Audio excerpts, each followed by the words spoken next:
Hello mes frères et sœurs, ici votre frère Jean-Claude. Je fais cette vidéo pour vous adresser un message qui me pèse beaucoup sur le cœur. Le message que je vais vous donner aujourd'hui, beaucoup ne l'aimeront pas. Beaucoup même de ceux qui me connaissent ne l'aimeront pas. Mais je vais quand même vous le dire parce que ce sont mes valeurs, ce sont mes principes. Et je ne peux vivre que selon les principes qui sont bibliques, que selon les principes qui viennent de notre Seigneur Jésus-Christ. Vous savez, aujourd'hui, le monde a entrepris une mobilisation contre une forme d'injustice, qui est une injustice raciale. Dans tous les pays du monde, un peu partout, nous marchons, nous nous mobilisons contre le racisme systémique, qui est une bonne chose, car dans la Bible, on nous ordonne de nous prononcer, donc de dénoncer toute forme d'injustice et de condamner le mal, de défendre le malheureux. Et nous, en tant que chrétiens, nous avons décidé de le faire. Mais vous savez, malheureusement, nous avons décidé de fermer l'œil, de fermer notre bouche par rapport à une autre forme d'injustice qui est biblique, mais que le monde a décidé d'accepter aujourd'hui. Je vais m'adresser aujourd'hui par rapport à tous ceux qui sont animés d'un zèle sans précédent. Animés d'un zèle sans précédent pour dénoncer le racisme sur les réseaux sociaux. C'est une bonne chose, nous devons le faire. Mais mes frères, il n'y a pas que ça. Avec tout ce qui se passe dans le monde, pourquoi avons-nous décidé de nous taire par rapport à l'avortement? Chaque année, il y a 25 millions de bébés qui se font assassiner, qui se font tuer dans le ventre de leur mère. Et vous savez, en tant que chrétiens, nous sommes contre l'avortement. Et nous devons dénoncer l'avortement. Si nous devons marcher pour une cause, nous devons également marcher contre l'avortement. Qu'en est-il de la propagande homosexuelle qu'il y a au monde aujourd'hui? Qu'en est-il de cela, mes frères? Nous avons décidé de nous taire par rapport à ces choses. Qu'en est-il de la prostitution qu'il y a un peu partout? Qu'en est-il de la drogue qui se fait légaliser un peu partout également? Pourquoi est-ce qu'on ne se prononce pas par rapport à ça? Oui, nous sommes zélés pour marcher contre le racisme, et je suis d'accord, nous devons le faire.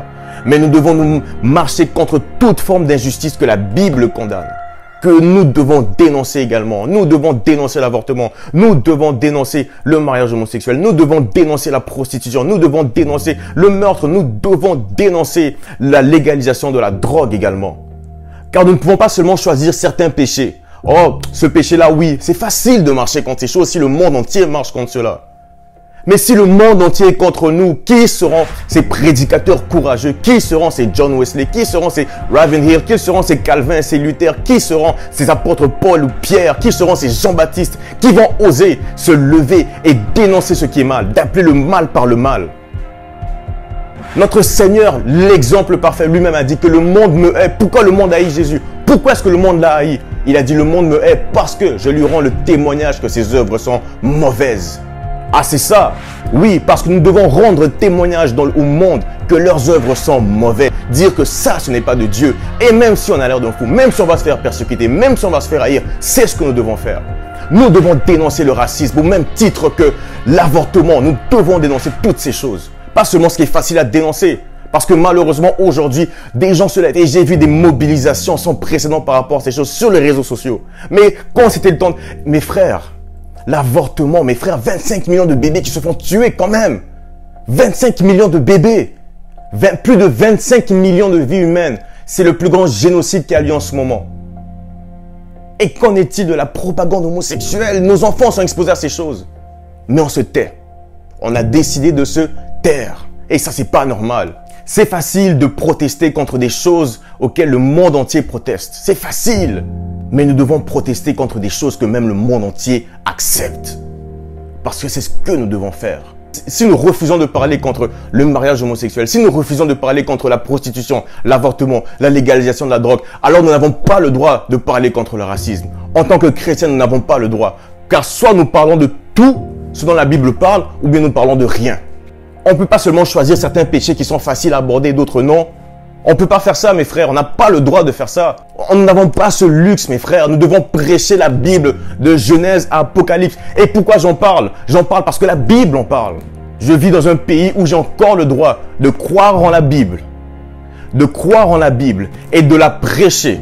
C'est encore un droit légitime. Et j'exerce ce droit aujourd'hui.